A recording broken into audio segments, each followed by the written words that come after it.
मौसम विज्ञान केंद्र का शुभारंभ हो चुका है। सीएम योगी आदित्यनाथ और केंद्रीय मंत्री जितेंद्र सिंह ने शुभारंभ किया है। उत्तर प्रदेश और उत्तराखंड के मौसम पूर्वानुमान को केंद्र संभालेगा। अब देश का 8वां क्षेत्रीय केंद्र बना है। आपको बता दें, सीएम योगी आदित्यनाथ और केंद्रीय मंत्री जितेंद्र सिंह ने शुभारंभ किया है। उत्तर प्रदेश और उत्तराखंड के मौसम पूर्वानुमान को केंद्र संभालेगा। देश का 8वां क्षेत्रीय केंद्र बन चुका है।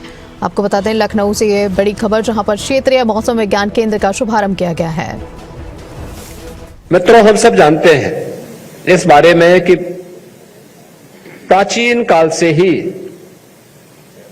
हर मनुष्य के मन में एक जिज्ञासा अवश्य रही है, और जिज्ञासा थी कि मनुष्य ने जब से अपनी बुद्धिमत्ता का थोड़ा भी उपयोग करना प्रारंभ किया होगा, उसके लिए सबसे पहले कौतूहल का विषय कुछ बना था, तो मौसम की जानकारी। आकाश में चमकती हुई बिजली, बादलों से होने वाली वर्षा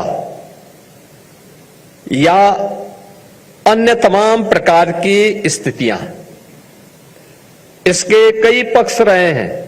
आप देखेंगे, एक पक्ष था जो ऋषि मुनियों ने समय के अनुरूप, उसके अनुरूप स्थानीय परिस्थितियों को ध्यान में रखते हुए पंचांग का निर्माण किया।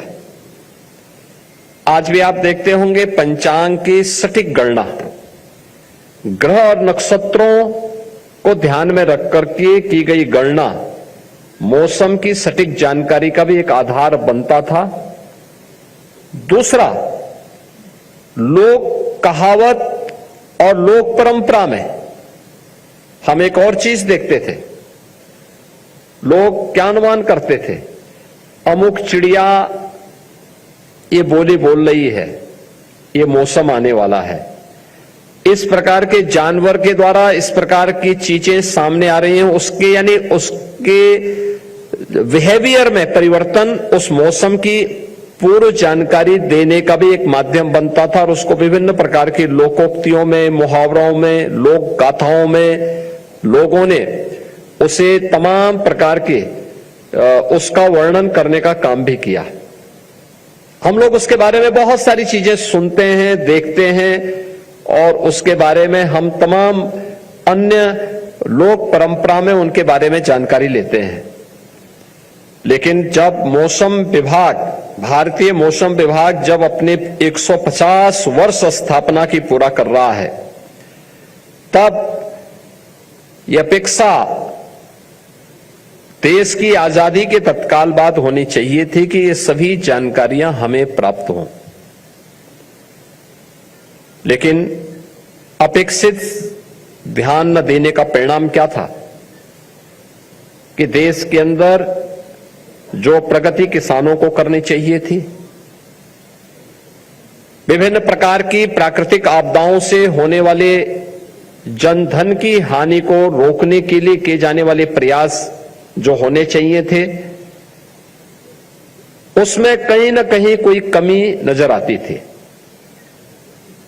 पिछले 12 वर्ष के अंदर प्रधानमंत्री मोदी जी के नेतृत्व में माननीय डॉक्टर जितेंद्र सिंह जी ने जो अभियान प्रारंभ किया, आज उसी का परिणाम है कि मौसम विभाग, इतना तो परिवर्तन हम लोग देखते हैं। आज से 12 वर्ष पहले जब हम लोग मौसम विभाग के पास किसी जानकारी के बारे में बोलते थे कि बारिश की क्या स्थिति है, अतिवृष्टि, अनावृष्टि या आकाशीय बिजली की क्या खतरे हैं, तो जो बोलते थे ठीक उसके विपरीत होता था। अगर बोल दिया कि बारिश होने वाली तो मान के चलिए नहीं होने वाली। लेकिन इधर मैं देखता हूं कि जो भी वे जानकारी देते हैं कि फलाने तारीख को बारिश होगी, आंधी तूफान आएगी और किस प्रकार की स्थितियां हैं, वो सटीक जानकारी आज के दिन पे हमें प्राप्त हो रही है। और मैंने इस चीज को देखा है